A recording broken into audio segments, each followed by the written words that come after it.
Cinema ರಂಗಕ್ಕೆ ಖಡಕ್ warning ಕೊಟ್ಟಿದ್ದಾರೆ ಡಿಸಿಎಂ ಡಿಕೆ ಶಿವಕುಮಾರ್. ಚಲನಚಿತ್ರೋತ್ಸವಕ್ಕೆ ಗೈರಾದ ಬಗ್ಗೆ ಡಿಸಿಎಂ ಅಸಮಾಧಾನ ಹೊರಹಾಕಿದ್ದಾರೆ. ನೀರಿಗಾಗಿ ಮಾಡಿದ್ದಂಥ ಪಾದಯಾತ್ರೆಗೂ ಯಾರೂ ಬರಲಿಲ್ಲ. ಚಲನಚಿತ್ರ ರಂಗದ ಗಣ್ಯರ ಎದುರಲ್ಲೇ ಡಿಕೆ ಶಿವಕುಮಾರ್ ಅಸಮಾಧಾನ ವ್ಯಕ್ತಪಡಿಸಿದ್ದಾರೆ. ನಟ್ಟು ಬೋಲ್ಟು ಸರಿ ಮಾಡೋ ಮಾತಾಡಿದ್ದಾರೆ ಡಿಕೆ ಶಿವಕುಮಾರ್. ಡಿಕೆ ಶಿವಕುಮಾರ್ ಹೇಳಿಕೆಗೆ ಈಗ ಹಲವರಿಂದ ವಿರೋಧ ವ್ಯಕ್ತವಾಗ್ತಾ ಇದೆ. ಕೇಂದ್ರ ಸಚಿವ ಎಚ್ ಡಿ ಕುಮಾರಸ್ವಾಮಿ, ಸಂಸದ ಶೆಟ್ಟರ್ ಖಂಡಿಸಿದ್ದಾರೆ. ವಿಪಕ್ಷ ನಾಯಕ ಅಶೋಕ್ ನಿಖಿಲ್ ಕುಮಾರಸ್ವಾಮಿ ಸಹ ಈ ಹೇಳಿಕೆಗೆ ಖಂಡನೆ ವ್ಯಕ್ತಪಡಿಸಿದ್ದಾರೆ. ನನಗೆ ಗೊತ್ತಾಗ್ತಿಲ್ಲ ಯಾಕೆ ಖಂಡನೆ ಅಂತ. ಅವ್ರು ಹೇಳಿದ್ದು ಸರಿಯಾಗಿದೆ ಅಂತ ಹೇಳ್ತೀನಿ. ಕನ್ನಡದ ನೆಲ ಜಲ ಅಂತ ಬಂದಾಗ ಒಬ್ರು ಬರೋದಿಲ್ಲ.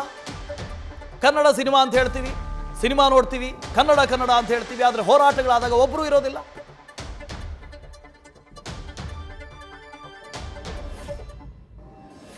ಮುಂದಕ್ಕಾರ ಕೂಡ ಇಂಥ ಕಾರ್ಯಕ್ರಮಕ್ಕೆ ಫಿಲಂ ಚೇಂಬರ್ ಅವರು, ಅಕಾಡೆಮಿಯವರು ಅವ್ರಿಗೆಲ್ಲ ಸ್ವಲ್ಪ ನಂದು ವಾರ್ನಿಂಗ್ ಅಂತಾರಲ್ಲಿ, ರಿಕ್ವೆಸ್ಟ್ ಅಂತ ಇರಲಿ. It is not my programme, ನನ್ನ ಕಾರ್ಯಕ್ರಮ ಅಲ್ಲ ಇದು, ನಿಮ್ಮ ಕಾರ್ಯಕ್ರಮ. ಹೇಮಾ ಚೌಧರಿ ಪಾಪ ಅವ್ರು ಬಂದು ಕೂತಿದ್ದಾರೆ. ಅವ್ರ ಯಾಕೆಂದ್ರೆ ಬರೀ ಒಂದು 25 ಜನಕ್ಕೆ ಸಿನಿಮಾ ಬೇಕಾಗಿರೋದು. 20 ನಾವು ಯಾವ್ದಾರ ಸಂದರ್ಭದಲ್ಲಿ ಯಾವ್ದಾರ ಒಬ್ರು ಹಿಂಗೆ ಫಿಲಮ್ ಏನಾರು ಇಲ್ಲೆಲ್ಲ ತೆಗಿತಾವ್ರೆ ಅಂತಂದ್ರೆ ಯಾರು ಸರ್ಕಾರಕ್ಕೆ ಕೋಆಪರೇಟ್ ಮಾಡಲ್ಲ. ಅಲ್ಲಿ ಪರ್ಮಿಷನ್ನೇ ಕೊಡ್ಬೇಡ ಅಂದ್ರೆ ಥಿಯೇಟರ್ ಸಿನಿಮಾನೇ ನಡೆಯಲ್ಲ, ಒಂದು ಶೂಟಿಂಗೇ ನಡೆಯಲ್ಲಪ್ಪ. ನಮಗೂ ಗೊತ್ತಿದೆ ಎಲ್ಲ, ಯಾರ್ಯಾರಿಗೆ ಎಲ್ಲೆಲ್ಲಿ ನಟ್ಟು ಬೋಲ್ಟ್ ಟೈಟ್ ಮಾಡಬೇಕು ಅಂತ ಕೂಡ ನನಗೆ ಐ ನೋ ದಟ್. ಬಟ್ ಸ್ವಲ್ಪ ತಿಳ್ಕೊಳ್ಳಿ ಇರ್ಲಿ. ಕೂಡ ಇಂಥ ಕಾರ್ಯಕ್ರಮಕ್ಕೆ ಫಿಲಂ ಚೇಂಬರ್ ಅವರು, ಅಕಾಡೆಮಿಯವರು ಅವ್ರಿಗೆಲ್ಲ ಸ್ವಲ್ಪ ನಂದು ವಾರ್ನಿಂಗ್ ಅಂತಾರಲ್ಲಿ, ರಿಕ್ವೆಸ್ಟ್ ಅಂತ ಇರಲಿ. It is not my programme, ನನ್ನ ಕಾರ್ಯಕ್ರಮ ಅಲ್ಲ ಇದು, ನಿಮ್ಮ ಕಾರ್ಯಕ್ರಮ. ಹೇಮಾ ಚೌಧರಿ ಪಾಪ ಅವ್ರು ಬಂದು ಕೂತಿದ್ದಾರೆ. ಅವ್ರ ಯಾಕೆಂದ್ರೆ ಬರೀ ಒಂದು 25 ಜನಕ್ಕೆ ಸಿನಿಮಾ ಬೇಕಾಗಿರೋದು. 20 ನಾವು ಯಾವ್ದಾರ ಸಂದರ್ಭದಲ್ಲಿ ಯಾವ್ದಾರ ಒಬ್ರು ಹಿಂಗೆ ಫಿಲಮ್ ಏನಾರು ಇಲ್ಲೆಲ್ಲ ತೆಗಿತಾವ್ರೆ ಅಂತಂದ್ರೆ ಯಾರು ಸರ್ಕಾರಕ್ಕೆ ಕೋಆಪರೇಟ್ ಮಾಡಲ್ಲ. ಅಲ್ಲಿ ಪರ್ಮಿಷನ್ನೇ ಕೊಡ್ಬೇಡ ಅಂದ್ರೆ ಥಿಯೇಟರ್ ಸಿನಿಮಾನೇ ನಡೆಯಲ್ಲ, ಒಂದು ಶೂಟಿಂಗೇ ನಡೆಯಲ್ಲಪ್ಪ. ನಮಗೂ ಗೊತ್ತಿದೆ ಎಲ್ಲ, ಯಾರ್ಯಾರಿಗೆ ಎಲ್ಲೆಲ್ಲಿ ನಟ್ಟು ಬೋಲ್ಟ್ ಟೈಟ್ ಮಾಡಬೇಕು ಅಂತ ಕೂಡ ನನಗೆ ಐ ನೋ ದಟ್. ಬಟ್ ಸ್ವಲ್ಪ ತಿಳ್ಕೊಳ್ಳಿ ಇರ್ಲಿ.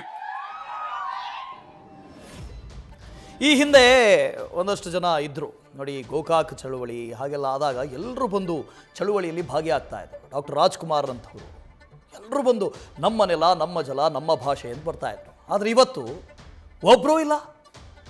ಹೋರಾಟ ಬಿಟ್ಟು ಹಾಕಿ ಇದು ಚಲನಚಿತ್ರೋತ್ಸವ, ಅವ್ರದೇ ಉತ್ಸವ, ಅದಕ್ಕಾದ್ರೂ ಬರಬೇಕಲ್ಲ, ಅದಕ್ಕೂ ಇಲ್ಲ. ಡಿ ಕೆ ಶಿವಕುಮಾರ್ ಅವರು ಅದನ್ನು ಹೇಳಿದ್ದು ನೋಡಿ, ಚಲನಚಿತ್ರೋತ್ಸವ ಇದೆ, ಒಂದು 20-25 ಜನ ಕಾಣಿಸ್ತಾ ಇದ್ದೀರಿ, ನಿಮಗೋಸ್ಕರ ಮಾಡಿರುವಂಥ ಉತ್ಸವ, ಅದಕ್ಕೆ ಯಾರೂ ಇಲ್ಲ ಅಂತ ಹೇಳಿದ್ರೆ ಇನ್ನು ನೀವು ಜಲ, ನೆಲ, ಭಾಷೆ ಇದಕ್ಕೆಲ್ಲ ಬರೋದು ಹೌದಾ? ನಟ್ಟು ಬೋಲ್ಟು ರಿಪೇರಿ ಮಾಡಬೇಕಾಗತ್ತೆ ಅಂತ ಭಾಷೆ ಬಳಕೆ ಮಾಡಿದ್ದಿದೆಯಲ್ಲ, ಅದು ತಪ್ಪಾಗಿರ್ಬೋದು. ಆದರೆ ಹೇಳಿದ್ರಲ್ಲಿ ತಪ್ಪಿಲ್ಲ ಅಂತ ಅನ್ಸುತ್ತೆ. ಸಿನಿಮಾ ರಂಗಕ್ಕೆ ವಾರ್ನಿಂಗ್ ಕೊಟ್ಟಿದ್ದಾರೆ. ಫೈನ್ ಅವರಿಗೆ 338 ಸ್ಥಾನ ಕೊಟ್ಟಿದ್ದಾರೆ. ಯಾರು ಬೆಂಬಲ ಕೊಟ್ಟರೆ ಬಿಟ್ಟಿರೋದು ಪ್ರಶ್ನೆ ಬರೋದಿಲ್ಲ. ರಾಜ್ಯದ ಜನ ಅವರಿಗೆ ಸಹಕಾರ ಕೊಟ್ಟಿದ್ದಾರಲ್ವ, ಅಧಿಕಾರ ಅವ್ರ ಕೈನಲ್ಲಿದೆ. ಪಾಪ ಬೀದಿಲೂ ಕರೆದ ನಟ್ಟು ಬೋಲ್ಟ್ ರಿಪೇರಿ ಮಾಡೋಕ್ಕೆ ಅಧಿಕಾರ ಕೊಟ್ಟಾರೆ.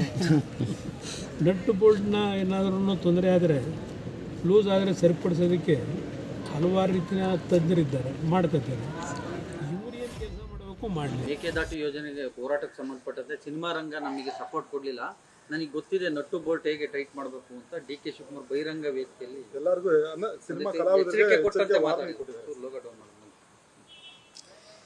ಸಿನಿಮಾ ರಂಗದಲ್ಲಿ ಇರ್ತಕ್ಕಂಥ ಕಲಾವಿದರು, ನಿರ್ಮಾಪಕರು, ನಿರ್ದೇಶಕರು ಯಾರೇ ಇರ್ಬೋದು, ಎಲ್ಲರಿಗೂ ಕೂಡ ಸಮಾಜದ ಆಗು ಹೋಗುಗಳ ಬಗ್ಗೆ ಪ್ರಜ್ಞೆ ಇದೆ ಅಂತಕ್ಕಂಥದ್ದು ನಾನು ಭಾವಿಸಿದ್ದೀನಿ. ಯಾವ ಸಂದರ್ಭದಲ್ಲಿ ಯಾವ ವಿಚಾರಕ್ಕೆ ಸಂಬಂಧಪಟ್ಟಂತೆ ಯಾವ ಹೋರಾಟಗಳಿಗೆ ಕೈ ಜೋಡಿಸ್ಬೇಕು ಅಂತಕ್ಕಂಥದ್ದು ಅವರ ವೈಯಕ್ತಿಕ ಅಭಿಪ್ರಾಯ. ರಾಜಕೀಯವಾಗಿ ಒಂದು ಪಕ್ಷದ ಜೊತೆಯಲ್ಲಿ ಗುರುತಿಸ್ಕೊಳ್ತಕ್ಕಂಥದ್ದಕ್ಕೆ ಬಹುಶಃ ಕೆಲವೊಂದಷ್ಟು ಕಲಾವಿದರುಗಳು ಹಿಂಸರಿದಿರ್ಬೋದು ಅಂತಕ್ಕಂಥದ್ದು ನನ್ನ ಭಾವನೆ. ಹಾಗಾಗಿ ಈ ರೀತಿ ನಟ್ಟು ಬೋಲ್ಟು ಟೈಟ್ ಮಾಡ್ತಕ್ಕಂಥದ್ದು ಇವೆಲ್ಲವೂ ಕೂಡ ಈ ವಿಷಯಗಳನ್ನ ಬಿಟ್ಟು ಗೌರವಯುತವಾಗಿ ಎಲ್ರಿಗೂ ಗೌರವ ಕೊಡ್ತಕ್ಕಂಥದ್ದನ್ನು ಕಲಿಬೇಕು. ಇಲ್ಲಿ ಡಿಸಿಎಂ ಬಳಕೆ ಮಾಡಿರುವಂಥ ಪದ ಇದೆಯಲ್ಲ, ನಟ್ಟು ಬೋಲ್ಟು ರಿಪೇರಿ ಮಾಡ್ತೀನಿ, ಹೆಂಗೆ ಮಾಡಬೇಕು ಅಂತ ಗೊತ್ತಿದೆ. ಇದು ಆ ಪದ ಬಳಕೆ ಸರಿ ಇಲ್ಲ ಅಂತ ಅವ್ರು ಹೇಳಿರೋದ್ರಲ್ಲಿ ತಪ್ಪಿದೆ ಅಂತ ಹೇಳ್ತಾ ಇಲ್ಲ. ಈ ಹಿಂದೆ ಅವ್ರು ಹೇಳಿದ್ದೇನು, ಮೇಕೆದಾಟು ಹೋರಾಟ, ಅದರಲ್ಲಿ ಭಾಗಿಯಾಗಿಲ್ಲ ಯಾರೂ, ಅದೊಂದು ರಾಜಕೀಯ ಹೋರಾಟ ಆಗಿತ್ತು. ನೀವು ವಿರೋಧ ಪಕ್ಷದಲ್ಲಿದ್ದರೆ ಅದಕ್ಕೆ ಯಾಕೆ ಬರಬೇಕಾಗಿತ್ತು? ಆದರೆ ಕನ್ನಡ ಪರ ಹೋರಾಟಗಾರರು ಹೋರಾಟ ಮಾಡ್ತಾರೆ ನೋಡಿ, ಆ ಹೋರಾಟಗಳಿಗೆ ಯಾಕೆ ಬರ್ತಾ ಇಲ್ಲ? ಬೆಳಗಾವಿಯಲ್ಲಿ ಇಷ್ಟೆಲ್ಲ ಆಯಿತು, ಹೋರಾಟ ಆಗ್ತಾ ಇದೆ. ಯಾರು ಮಾತಾಡಿದ್ರು? ಯಾವ ಹೀರೋ ಮಾತಾಡಿದ್ರು? ಯಾವ ಕಲಾವಿದರು ಮಾತಾಡಿದ್ರು? ಮಾತಾಡೋದು ಬಿಟ್ಬಿಡಿ. ಚಲನಚಿತ್ರ ಉತ್ಸವ, ಆ ಉತ್ಸವಕ್ಕೂ ಬರೋದಿಲ್ಲ ಅಂತ ಹೇಳಿದ್ರೆ ಇನ್ನೇನಿದು ಅಂತ ಅವ್ರು ಪ್ರಶ್ನೆ ಮಾಡಿದ್ದು. ಇದೇನು 10-15 ಜನಕ್ಕೋಸ್ಕರ ಮಾಡ್ತಾ ಇರುವಂಥ ಉತ್ಸವನ? ಫಿಲಮ್ ಫೆಸ್ಟಿವಲ್ ಅಂತ ಮಾಡ್ತೀವಿ, ಸರ್ಕಾರ ಖರ್ಚು ಮಾಡುತ್ತೆ, ಅನುದಾನ ಕೊಡುತ್ತೆ. ಯಾರಿಗೋಸ್ಕರ? ಒಂದು 4 ಜನ ಬಂದು ಇರೋಬರ ಭಾಷೆದ್ದು ಸಿನಿಮಾಗಳನ್ನು ನೋಡ್ಕೊಂಡು ಹೋಗಲಿ ಅಂತನ? ಯಾವುದಕ್ಕೂ ಧ್ವನಿ ಇಲ್ಲ ಅಂತ ಹೇಳಿದ್ರೆ ಹೇಗೆ? ಈ ಹಿಂದೆ ಈ ಥರ ಇರಲಿಲ್ಲ, ಕಲಾವಿದರು ಹಿಂಗಿರಲಿಲ್ಲ. ಕನ್ನಡ ನೆಲ ಜಲ ಭಾಷೆ ವಿಚಾರ ಅಂತ ಬಂದಾಗ ಎಲ್ಲರೂ ಜೊತೆಯಾಗಿ ನಿಲ್ತಾ ಇದ್ರು, ಹೋರಾಟದಲ್ಲಿ ಧುಮುಕ್ತಾ ಇದ್ರು. ಯಾವುದೇ ಪಾರ್ಟಿ ಆಗಲಿ ಪಕ್ಷ ಆಗಲಿ ಪಕ್ಷಾತೀತವಾಗಿ ಬರ್ತಾ ಇದ್ರು. ಆದರೆ ಇವತ್ತದು ಕಾಣೋದಕ್ಕೆ ಸಿಗ್ತಾ ಇಲ್ಲ. ಈ ಥರದ ಕಳವಳವನ್ನು ವ್ಯಕ್ತಪಡಿಸಿದ್ದು DCM ಅವರು ಹೌದು. ಆದರೆ ಬಳಕೆ ಮಾಡಿದಂಥ ಭಾಷೆ ಸರಿ ಇಲ್ಲ ಅಂತ. ನಟ್ಟು ಬೋಲ್ಟು ರಿಪೇರಿ ಮಾಡ್ತೀನಿ. ಯಾರಿವರು ರಿಪೇರಿ ಮಾಡೋಕ್ಕೆ? ಮೆಕ್ಯಾನಿಕ DCM DK ಶಿವಕುಮಾರ್, ಉಪಮುಖ್ಯಮಂತ್ರಿಗಳು, ಈ ರಾಜ್ಯದ ಉಪಮುಖ್ಯಮಂತ್ರಿಗಳು ಮಾತಾಡುವಾಗ ಹೇಗೆ ಮಾತಾಡಬೇಕು, ಏನು ಮಾತಾಡಬೇಕು, ಇದನ್ನೆಲ್ಲ ನೋಡ್ಕೊಂಡು ಮಾತಾಡಬೇಕು. ಬಟ್ ಇವಾಗ DK ಶಿವಕುಮಾರ್ ಅವ್ರು ಹಂಗೆ ಮಾತಾಡಲಿಲ್ಲಪ್ಪ. ಯಾವತ್ತೋ ಇವತ್ತಿನ ಈ ಭಾಷಣದಲ್ಲೇ ಕೇಳಿದ್ದು. ಬಟ್ ವಿರೋಧ ಮಾತ್ರ ವ್ಯಕ್ತವಾಗ್ತಾ ಇದೆ. ನ್ಯೂಸ್ ಫಸ್ಟ್, ನಿರ್ಭೀತಿಯಿಂದ ನಿಮ್ಮ ಪರವಾಗಿ.